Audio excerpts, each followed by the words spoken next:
Ready, set, hut, hut. As the hills of West Virginia resound with the sound of gold and blue football. Almost heaven, West Virginia. Now let's bring on the Mountaineers. Goes around about the 50 to 10 to 5. A touchdown, West Virginia. He did it. He did it. Patrick White. Touchdown, Tavon Austin. The Don Nehlen's Mountaineers enjoy walking in where angels fear to tread. I think you think that these guys are going to fall over dead for you. Well, I got news for you. They're going to punch you right in the mouth. It's Mountaineer pride. Nothing cheap, nothing dirty, but West Virginia football. West Virginia football. Leave no doubt tonight. They shouldn't have played the old Golden Blue. Not this night. They've done it. They've done it.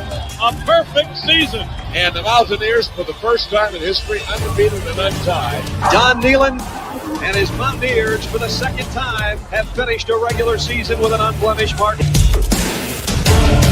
Ain't no stopping the gold and blue.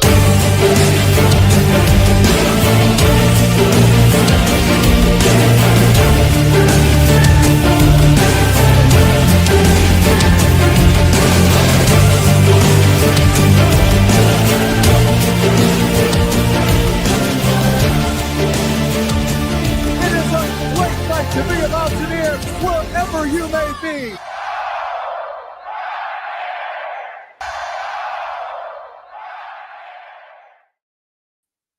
What's going on, Mountaineer Nation? Welcome back into another Game Week live stream here on the Country Roads webcast. Final regular season edition of the season. Hard to believe we've done this 11 times, 12th time here, getting ready to do it. And the 12th time West Virginia will play a football game as well as they travel to Lubbock to take on Texas Tech tomorrow at noon, less than 24 hours now. Obviously, this stream coming a little later at night and a little bit later in the week than usual.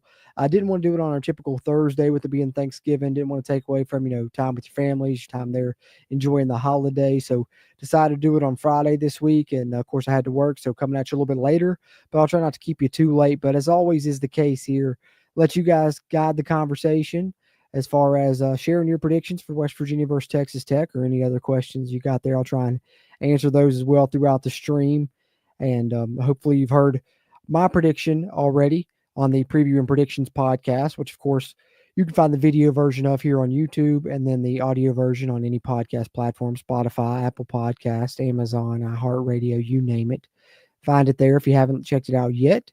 Be sure and do that after you watch this stream. But if you are watching this live or we're going to play back, be sure to hit the thumbs up button. That helps a ton with the YouTube algorithm, helps this video get pushed out to more Mountaineer fans, and they can find this content, which if you are a Mountaineer football fan, be sure to subscribe here. We cover not only throughout the season, but also the off-season recruiting, transfer portal, any coaching news that may occur, which leads us to one of the first things I want to do for the night. I've been trying to do here in the last few of these a poll of the night for each one of these streams. So I'm going to go ahead and do that for this one as well. And my poll of the night for this stream here, see if I can get it up here in the chat for you guys to be able to vote on that are in here live, is do you think Neil Brown will be fired after the Texas Tech game?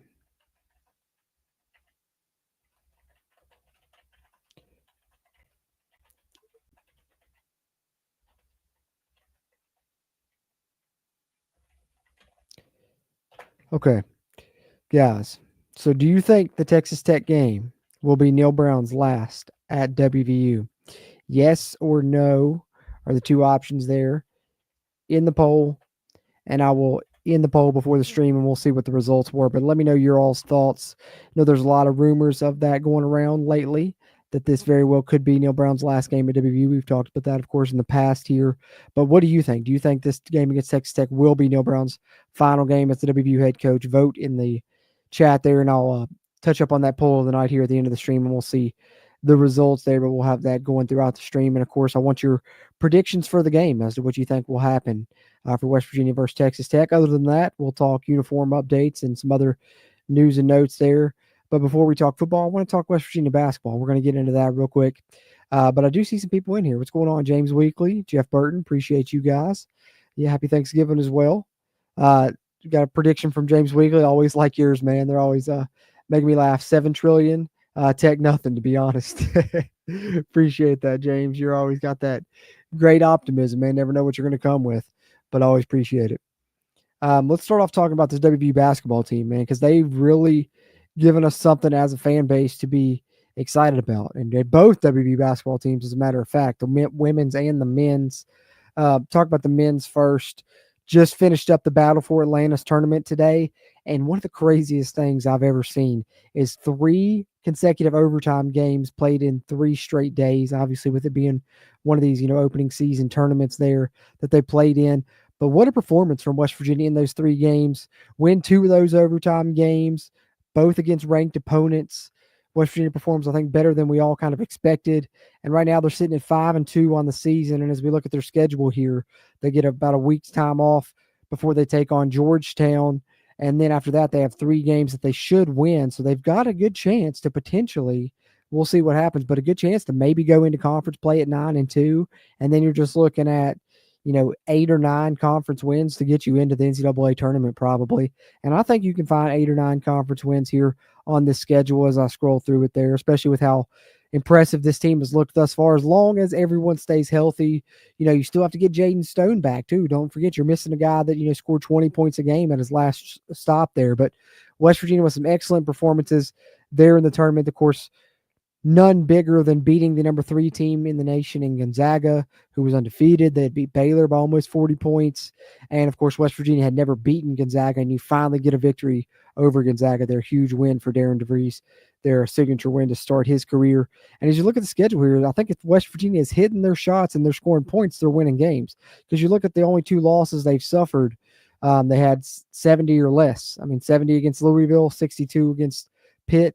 These other ones you're looking 80 plus, except for, of course, UMass, you had 75. But that seems like the formula for West Virginia, and they've got plenty of guys to score the ball with as we look at some of the stats here. Big games from Javon Small, Hansberry, and DeVries throughout this tournament. Small, of course, against Gonzaga, 30-plus points, his second 30-plus point game of the season. DeVries today, 26 points, hit 8 3-pointers, was 8 of 12 from the three-point line. And then Hansberry had a double-double today, and he had nearly 20 points against Gonzaga and maybe Louisville as well. Those are your 3 main scorers, as you can see here, obviously in the stats on the season. Nearly 20 points per game for Javon Small, who's currently in the top 50 in scoring in the country. I believe he's 32nd currently in scoring in the country in points per game. So really, he's been very impressive. And him and Tucker, you look at their 3-point percentage, 43% for Javon Small, nearly 41 for Tucker. So 2 guys shooting 40+% from the 3-point line. 13 points per game for Tucker thus far, 12.5 for Hansberry, who's also averaging 7 boards. But look at Javon and Tucker on the defensive end as well. Nearly 3 steals for Javon Small, 2 for Tucker, and Tucker's leading the team in blocks, 2 blocks per game.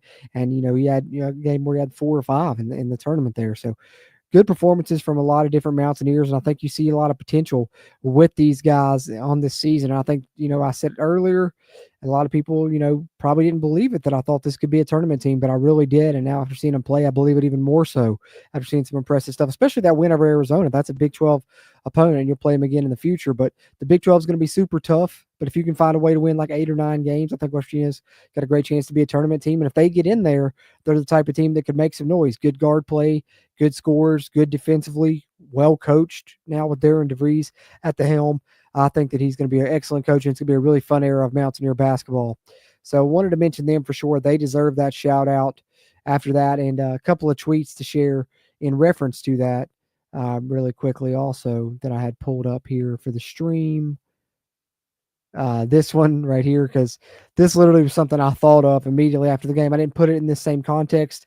I sent it out to a group that I'm in, and I said, Darren DeVries has, 2 ranked wins in his first 7 games. Neil Brown has 3 in his first 6 years.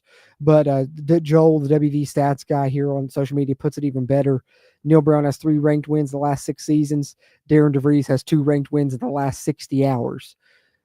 But silver lining there is if, we do move on from Neil Brown, then you got to love the prospects of Ren Baker hiring your football coach with looking at some of the hirings that he's made here recently. Darren DeVries, Mark Kellogg, just to name a couple. If he can do that on the football side as well, you're feeling pretty good about that. So I wanted to share that tweet. And then of mentioning the Gonzaga game, Have another tweet here. I believe this one was from Wesley Shoemaker. The win over Gonzaga was WVU's first neutral or away win as an unranked team over a top 5 opponent since 2009. So nearly 15 years there, or it is 15 years, I guess. So it would be then. But that was against Pitt in the Big East tournament back in 2009. So huge win. Just can't even put into words how big that win was for WVU basketball, for Darren DeVries, and great stuff from them. But if we're going to talk about the men's program, we got to highlight the women here a little bit as well. Then we'll switch, of course, and talk about football. But how about the Mountaineer women? 7-0 on the season. We saw them have an excellent year in Coach Kellogg's first season. Look to be just as good, if not better, this year. 7-0, currently number 12 in the country, and no one has came near them. Look at these results: 85-41, 110-41, 82-54, 83-62 against Texas A&M, who's not a bad team, 78-47, and then most recently, 70-point win, 98-28 over Lafayette, who had more turnovers than points in the game, if I'm not mistaken, and then a win over High Point, 89-54. They play tomorrow at 5 against Boise State, but they're forcing a ton of turnovers. They're super impressive. You look at some of their stat leaders, and it's the usual suspects: J.J. Quinterly scoring the ball and stealing the ball, over 3 steals per game. Jordan Harrison, 15 points per game, right there with her scoring as well. Sydney Shaw, the transfer, 13 points per game. And you see a ton of players with, at least 1 to 2 steals per game. I mean, you're averaging 17 steals per game. The West Virginia women, insane what they're doing right now. If they can keep it up, they're going to have a chance to be not only a conference contender, but we're talking a national contender with the Mountaineer women right now. So good stuff in basketball for sure, as things kind of get into that portion of the season where basketball starts to take hold as we're into the final week of the regular season. And then, of course, you'll have bowl games coming up, and then it'll kind of shift focus to basketball. But the Mountaineer men's and women's team looking very good, See some more people popping in the chat there. Jeff Burton, see you in there. Appreciate you tuning in and chiming in. Got a prediction here from Gary Winland. Texas Tech 31, WVU 37. Hey, appreciate that, Gary. I like the optimism. Like I said, I'm not going to spoil my prediction. If you want to check it out, of course, check it out on the podcast episode if you haven't already, here on YouTube or on any podcast platform. But you're more optimistic than me. I'll give you that much of a teaser. Jeff Burton, it's got it a little bit closer, but he's got the Mountaineers getting the win also, 27-24. Hey, man, if we hold Texas Tech to 24, we'd be doing something nice. I don't see it happening. I think their offense is really explosive, but hey, I've been wrong before. I'll be wrong again, and I'd rather you be right, Jeff, than me, since you're predicting the WVU win, because hopefully the Mountaineers can get one here. Eric says, if Neal wins 9 games one year and 8 the next, he has actually changed course. He should have been fired before. Now it's starting to work. He lost to PSU and Pitt. That's unforgivable to some. Yeah, that's the optimistic angle, Eric. I mean, if he wins and then was to win a bowl game, then yeah, you're looking at an 8-win season. It's not too shabby. But, I don't know. I don't necessarily love our chances tomorrow, for one. And I also just kind of feel like it's already a done deal. That's just kind of where I'm at with it. And I'm not expecting Neal Brown to be our coach in the bowl game if it is a done deal. With kind of, it seems like, one of those things where there's smoke, there's fire. And so, that's kind of what I'm expecting. And there's also, been a bit of a rumor that we may potentially opt out of a bowl game too, and, go on with this coaching search and such like that. So, don't think that's out of the realm of the possibility as well. Keep your eyes out for that as a possibility. I'm not saying that that's going to happen. I don't know that for sure, but I have heard that West Virginia could potentially opt out of the bowl game even. But I think if Neal Brown is coaching the bowl game, he's your coach next season. I think if West Virginia moves on from him, you're talking after the game on Saturday, Sunday, Monday, hearing something. If he's your coach, probably come signing day, definitely come the bowl game, he will be back for another year. But I got that poll going in chat. Vote on that, guys. We'll in those results and see what you guys think here at the end of the stream. But appreciate you guys tuning in and chiming in. Continue to throw your thoughts, questions in there. I'll try and touch up on some of those throughout the stream. And, of course, share your predictions for the game tomorrow. But other than that, let's get into the WVU football topics, some news and notes here I'll hit on, and then we got a few videos to share. And, of course, we've got the uniforms to talk about, but we also have a game recap to showcase from the university's media team since West Virginia won against UCF. We got another one of those to showcase. But let's some people here. We've talked about some guys that are going to the Shrine Bowl. We've talked about a couple guys going to the Senior Bowl, but the Mountaineers have a couple of guys going to the Hula Bowl as well.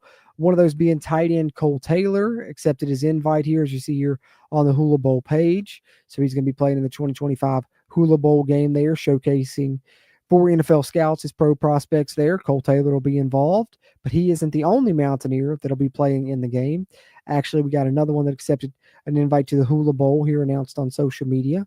And that, of course, is TJ Jackson will be joining him there. Standout, having an awesome year for the Mountaineers. Arguably the best defensive player on the team. Maybe you could throw Josiah Trotter into that conversation as well. But TJ Jackson, just a great season here in his lone season as transfer with the Mountaineers, will be playing in the Hula Bowl as well. Looking to go on to the next level. And funny enough, I also saw that Winston Wright playing in the Hula Bowl too. We all know former Mountaineer played at East Carolina this year, and he's accepted an invite to that Hula Bowl also. So there is that. And then the other little piece of news here, a couple other things, and then we will get to the videos and, of course, continue to touch on your all's comments. If you continue to leave those throughout there. But Broyles Award nomination for Chad Scott, who obviously done a great job, offensive coordinator and title, doesn't call the plays. That's, Neil Brown, but the running backs have performed well in recent years. I think that's continued yet again. See the picture of Coach Scott there, and nominated for the Broyles Award, which, if you don't know, the Broyles Award is awarded annually to the top coordinator in college football. It could be an offensive coordinator or a defensive coordinator. So to even be nominated is a big honor there. So shout out to Chad Scott for being nominated for the Broyles Award this year as one of the top coordinators in college football. And then the other one here, I'm sure everyone's probably seen this by now, but if you haven't, next year, and I wasn't surprised to really see this necessarily, because that's one thing I noticed from, game one of this season was the flying WV at midfield looked super faded to me. And I'm like, man, hopefully we're planning on redoing that soon or something. And that's why they haven't painted that yet, because it just looked super faded. And it turns out that is indeed the case. Looks like they're redoing the turf at Mountaineer Field as far as the logo at midfield. Couple things there. They're taking off the outline. It's just going to be a gold WV. You still have the Big 12 logos there, but the end zone's changing to the new font that's become, the official font for West Virginia as of, what was that, 2-3 years ago or so. So it might have been 2019, actually. So I guess we're talking, 5 or 6 years ago. And then, of course, they're adding some little stripes there in the end zone as well. I think people have mixed feelings about that. And then outlining the turf in blue, which is interesting. And, people have mixed thoughts about it. Personally, after seeing the baseball field, you guys probably heard me talk about this, I was hoping for the state outline at midfield with the flying WV inside. I think some fans have rendered what that could look like. Here's one here from Dylan Richards, actually. He did the gold outline. He also took away the stripes. A lot of people didn't like the stripes in the end zone. He took those off as well. And then I think there was another one here that I liked even better, actually. Yes, here from Garrett DeFries. And he has the blue state outline with the gold flying WV inside. I like a lot, but I think I saw someone say that the logo actually can't come over the hash. So the only way West Virginia could do this was actually to have like the state outline like into the turf itself. But I actually like the gold outline outside the field more than the blue, which no surprise, obviously, because I love gold. As you guys know, of course, any chance I get to hit that drop there. But also, you saw, who was it? Purdue, who had the black outline and, of course, the black in the end zone. And the player didn't realize he was out of bounds, thought he was in the end zone. And West Virginia going blue and blue. Hopefully you don't have anything happen. Actually, there's a picture of it right there when it happened. See that? The black outline outside and the black end zone inside. And he thought he was in bounds, and he's standing clearly out of bounds. And West Virginia's going blue with blue on theirs here. Of course, this is the official one. This is what it is actually going to look like there. Get you the close-up look of what the field looks like there. Of course, that is the picture they'll be redoing it this offseason, and in 2025, be looking at the new look there for Mountaineer Field there, Milan Puskar Stadium. But wanted to touch on those news topics. Other than that, we're going to talk uniforms here in a second. We'll share the uniform reveal video, and then, of course, some good stats on the uniforms, share our thoughts on those, and then we will share the cinematic recap from the UCF game. And then other than that, just chat with you guys a little bit in the comments. And like I said, won't keep you guys too late. I know people are going to be up early tomorrow, preparing, game day, getting your game day food ready, all that good stuff. But hey, don't forget us on game day tomorrow. We're going to be live here. It's about 11:55 for the game watch party. We're doing the watch along. It's an away game. Another watch along. We've done them all season. First one we have gotten to do in a couple of weeks, obviously, because the past two games were home games. Got season tickets, and me and Steven both went up. But Steven, I believe, is going to try and come over tomorrow and join me for the watch along. So me and Steven, I think Brad's working as far as I know, but if he's off, maybe he'll pop on as well. But definitely we'll have the watch along going tomorrow. You can turn the game on your TV. Obviously, we can't show the game on the screen if you haven't been in one before. But even if you don't get a chance to watch the game, I do a little play-by-play there as well, and we just chat, catch up with you guys during commercial breaks, quarter breaks, and things like that as well. And they're just a lot of fun. We've enjoyed them throughout the season. So we're doing another one tomorrow. So, keep an eye out for that. Come back here, watch the game with us tomorrow at noon on Fox Sports 1, and we'll be live here on YouTube again tomorrow. So, less than a few hours, we'll be live again. So won't keep you guys too long. We'll all get some shut-eye, and we'll reconvene tomorrow for the WVU game against Texas Tech and watch how it unfolds live and in person here on the Country Roads webcast, and hopefully get some more predictions rolling here and get our thoughts. And hopefully some of you guys that are predicting wins for the Mountaineers are correct. But if you guys got any other predictions, throw them in there. Questions, comments, I'll come back and catch up with you guys in chat, like I said, momentarily. But let's talk uniforms. Let's talk uniforms first, and then we will wrap up with the UCF cinematic recap, and then some your all's thoughts from chat. But let's talk uniforms. Let's share the uniform reveal video for this week to lead it off.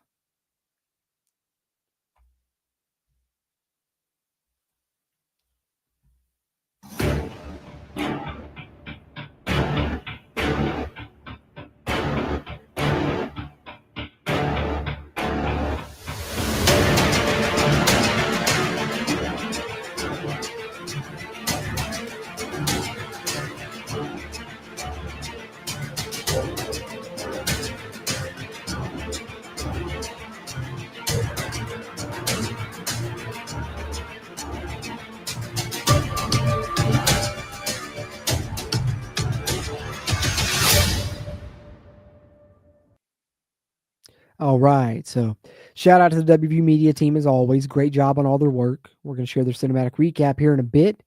But West Virginia going blue helmets, white jerseys, white pants, which I think I like the blue, white better than the white personally. But I do just like our white pants a lot better now overall with, the double stripe on them, with the blue and gold stripe on them. Looks a lot better. I like our white uniforms overall better with the gold outlines around the blue numbers. And personally, I was hoping for gold, white, gold. Didn't get to wear that any this year, but nonetheless, not a bad look, I don't think. I know it's a throwback to like the 02. A lot of people were talking about that, but now we got to talk about the stats in these uniforms, courtesy of WVU Uniforms 304 here, as we always do in these streams. And he does a great job tracking this stuff. You guys follow him there on social media if you don't already. But blue, white is the 6th most worn uniform combination in WVU history and the 3rd most worn away uniform. We've worn it 33 times, and we have a good record in it. Anytime you have a winning record in a uniform on the road, that's big because it's tough to win on the road. A lot of times you're going to have, at best around 50%. Or maybe sometimes a losing record because, you're on the road. But 18-15 record in these, that's good. So that may bode well. Win percentage of 55%, but we wore it last at Houston. Of course, not a game that we all want to remember, unfortunately. But also, then again, from WVU Uniforms 304, I wanted to share this as well. Because as we talked about, I was hoping for gold, white, gold, which we didn't wear this year. But as far as what we did wear this year, we can take a look here at all the uniform combinations now from the regular season, as he's done a great job tracking here with this graphic that he's made. As we go blue, white to finish it up, you can see here everything that we went through this season there on the screen in one picture there. But just as a refresher, we went blue, gold, blue against Penn State, all gold against Albany, my personal favorite. White, blue in the backyard brawl. White, blue, white at home against Kansas with the throwback helmets. Then we went blue, white, blue on the road at Oklahoma State. Of course, the Coal Rush debut in the black uniforms against Iowa State. My second favorite of the season. Toss-up. Actually, might like it more than the all golds now. Might be my new favorite uniform overall, personally. Blue, gold, the traditional look against Kansas State. White against Arizona. The Stormtrooper, the all-white look there. blue, white, gold against Cincinnati, gold, blue, gold against Baylor, but with the twist on the helmet with the National Guard logo for Military Appreciation Day. Of course, true blue last week against UCF, and I liked that look with this new uniforms that we got. I actually liked the all blue look last week. You guys know I'm a huge fan of the gold, but the all blue did look good. And then this week going blue, white, white. So many combinations always. These are the 12 that they went with for the regular season this year. Like I said, throw it on the screen there so you can see them all together one more time. And shout out to WVU Uniforms 304. Follow him on X if you don't already. Great uniform content if you're into that, which you guys know I am. That's why it's always a little segment carved out for it each week in these game week streams for sure.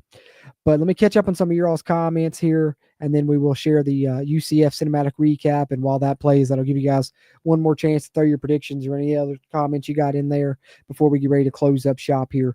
And the final regular season game week stream of the season. Hard to believe it's already your 12th one this year, guys, but I've really enjoyed chatting with you guys and getting to see your all's predictions throughout the season after you've heard ours on our podcast. And really appreciate you guys tuning into those podcasts and then coming out for these streams as well, whether you get a chance to come into them live or even if you watch them on the playback some. But whether you're doing either one of those here in this case, just give me a second, take it a little second out, exit out of the live chat if you're in here live. Just take your thumb, hit that little thumbs up button, give the video a like.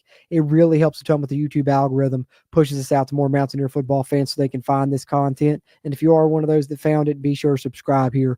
We've got a ton of it coming.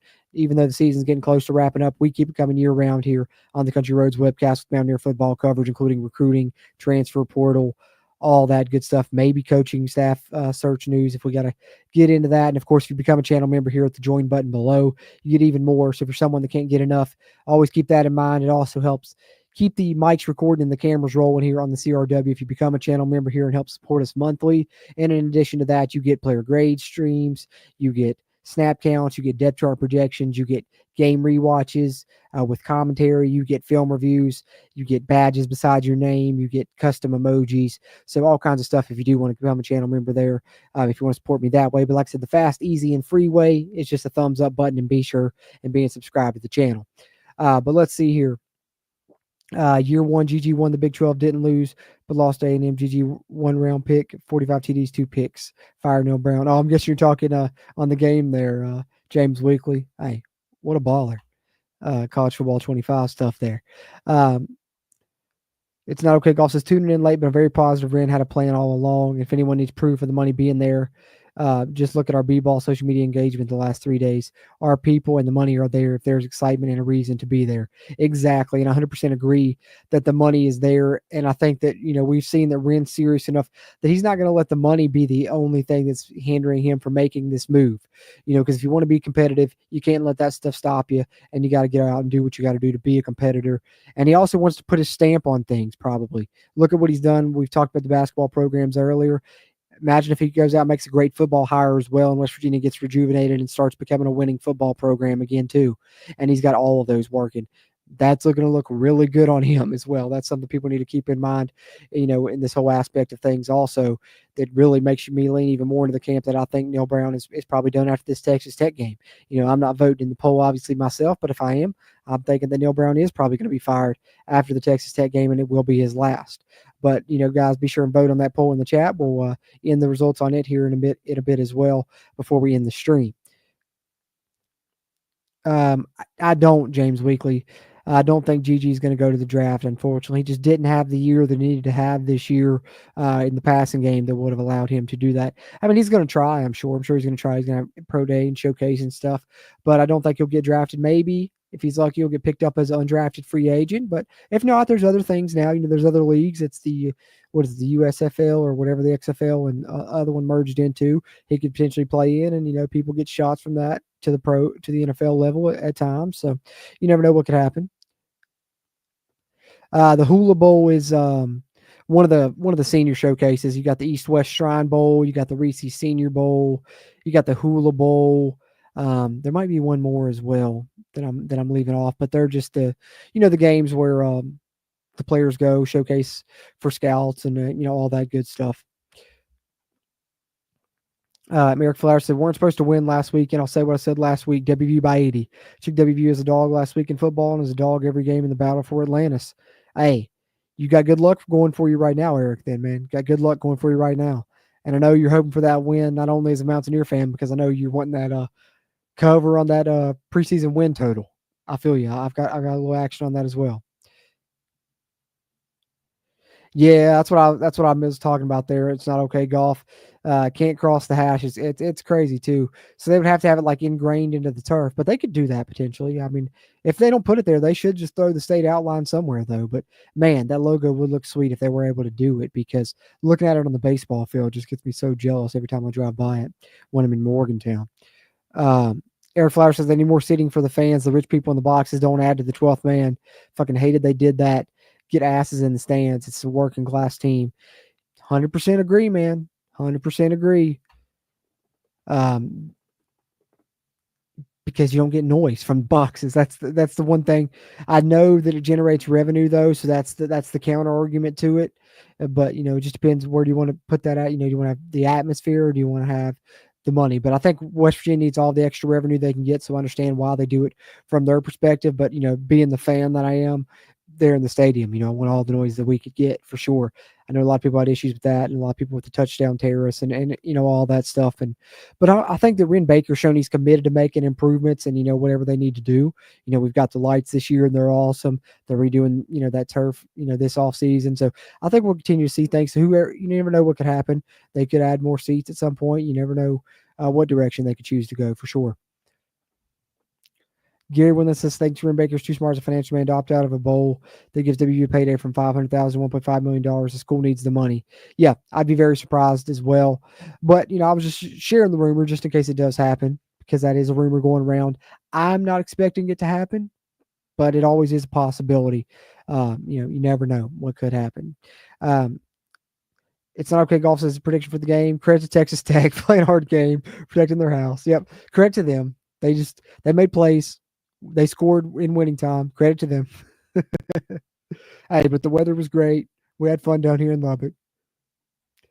I like the Fiesta Bowl combo, blue, white, blue. That is always a good one too. And we have a really good record and have some of our bigger wins in the blue, white, blue for sure. But we had the blue, white, white in the Orange Bowl, I think, right? The one that we're wearing this week. I believe that was the Orange Bowl combo.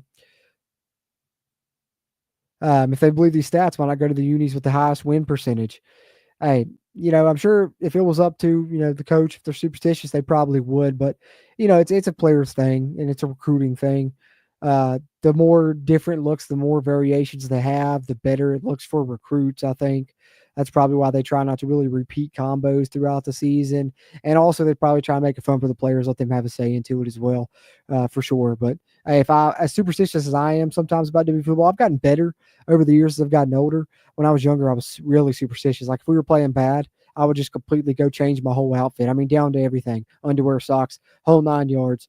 And sometimes we played better in the second half, but that's it. I had to change my outfit. That's what it was. Just little things. I was crazy about it like that. I'm not that bad anymore, but if I was a coach, man, it would probably be me figuring out what the winning percentage were in the uniforms and going with that, Eric. So, I don't blame you. After 07, I would never, ever support the all gold. Hey, I understand that. December 1st, 2007 is still the worst day of my life, but I can't help it, man. The all gold's still my favorite but also you can't support the all gold because the difference was then that was blue gold. That was before we had gold helmets because we didn't get those till 2013. Because I remember that was the first year we started going with the gold rush because that was the year we brought in the gold tops to go with the gold bottoms. But we never had the gold helmet. And I remember, from 07 through like 2012, I was always, every time we do a gold rush, I was like, man, I wish we had a gold helmet. Man, I wish we had a gold helmet. It would really be a true gold rush. It would be gold from head to toe. So no one was happier than me in 2013 when we finally got a gold helmet, despite the fact those 2013 uniform set that we had from, 2013 to what was it, 2018 were pretty hideous. But I was super happy that we finally got the gold helmet. And we got the white helmet as well, which was nice, but I was just super happy about the gold helmet. And then we had the true gold rush.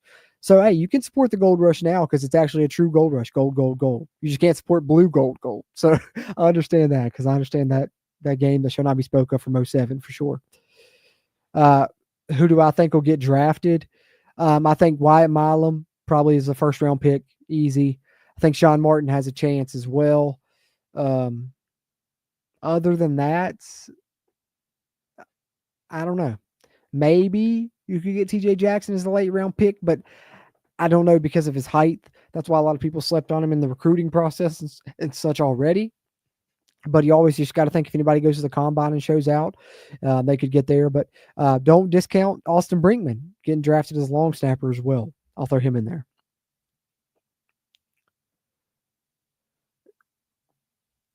Green scale state outline that was bigger than normal. I don't know the rules. Yeah, I think that like as long as it would be like built into the turf to where it's not like, a painted on logo, like when you install the turf, you would have to put the state outline in it. I think you could do it. Yeah, a metallic gold. That would be sweet. That would be sweet. I do hope we go back to the glossy helmets, man. Ooh, a glossy gold helmet. That would be. We've never seen what that looks like because ever since we've had the gold helmets, we've had the matte helmets. We've never had the gold with the glossy helmet. So I'd be interested in seeing how that looked. And we've had the matte helmets for a decade now. Like I said, we brought them in 2013. So I think it's about time to go back to the glossy helmets. Maybe they'll make that change. Green Baker's done a good job about doing some things for the fans here.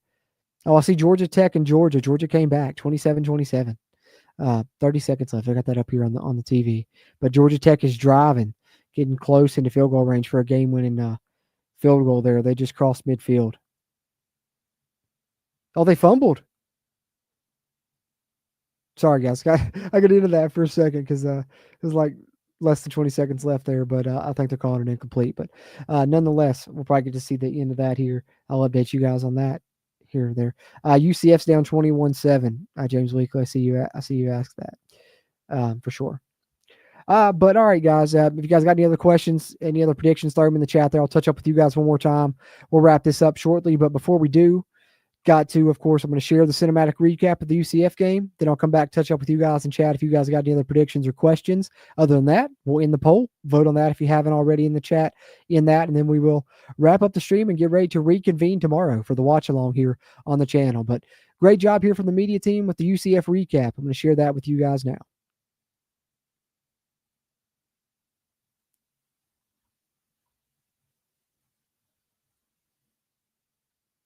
Games have been played, and yet the definition of the season is still unclear. You must earn victory number 6 against the visiting Knights of UCF, the final home game for 21 Mountaineers. Senior Day celebration here in Morgantown. WVU and UCF ready to go, and here they come. Goal line, touchdown, West Virginia. Fumble football. West Virginia after it. West Virginia has it. Montez Megan.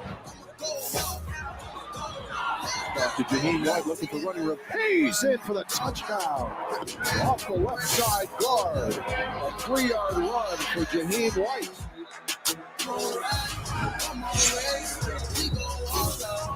The receiver, Gallagher makes the catch. Touchdown, Rodney in the right corner of the end zone. Caught by Hudson Clement.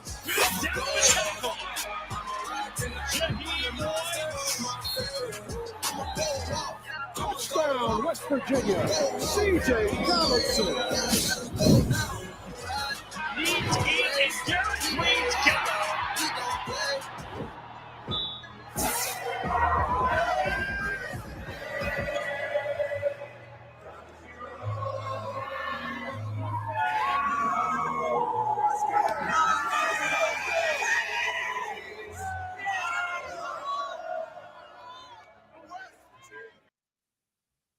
All right. So great job there by the WVU media team, as always, with the video there. And shout out to the seniors getting the win on Senior Day. West Virginia gets their 6th win of the season. They're seeking the 7th one tomorrow against Texas Tech, and hopefully they'll be able to pull off that victory. But what about Neil Brown's future? What do you guys say about Neil Brown here? Let's end the poll here in the chat and see your all's thoughts. All right.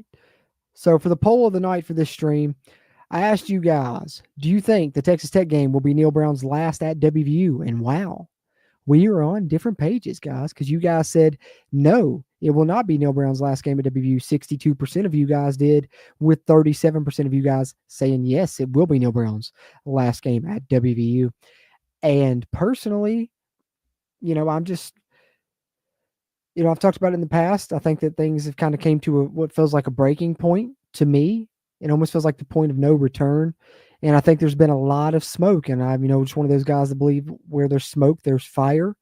And, you saw even, the video after that game, Neil Brown and his family just looked like they were on the field thinking that there may be a possibility that it could be their last game, just kind of with the way they were acting, embracing and such. And just some of the things I've heard personally, I'm not a guy that really claims to have sources, but, I do talk to people and from the people that I do talk to that would know a little bit more than me, I would be more surprised if he returned than if he was fired at this point. That's just the where I'm at with it. So I think that it will be his last game at WVU right now, just personal speculation. But I'm still hoping the Mountaineers win the game, and we'll see what happens afterwards.